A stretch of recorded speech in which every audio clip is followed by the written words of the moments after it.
Donc on est ici à Sancoins pour 2 jours et demi afin de travailler sur une reconstitution de tremblement de terre qui serait situé dans les Philippines avec un nombre important de victimes, plusieurs milliers de victimes.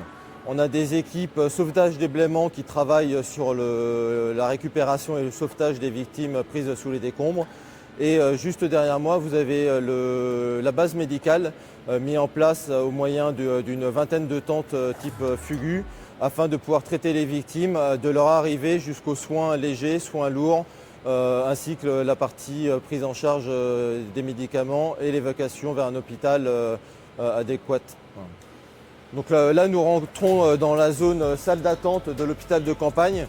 Salle d'attente qui nous permet de faire patienter les victimes en attendant la prise en charge médicale qui se situe dans les tentes qui sont situées juste ici. À l'intérieur, nous avons une infirmière ainsi qu'un médecin pour prendre en charge les victimes et tout le matériel médical et paramédical.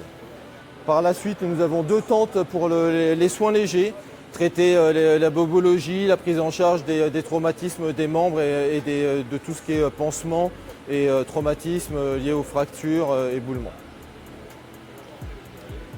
Juste derrière, à la fin, nous avons la tente dans laquelle va se situer un psychologue pour prendre en charge les victimes qui auraient pu être choquées par le séisme ou l'événement naturel qui s'est produit.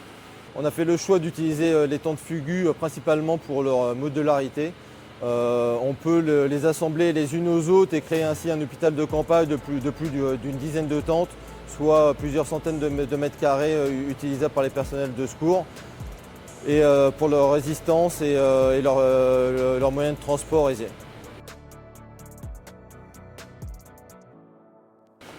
La tente est située sur ma gauche et la tente de sortie.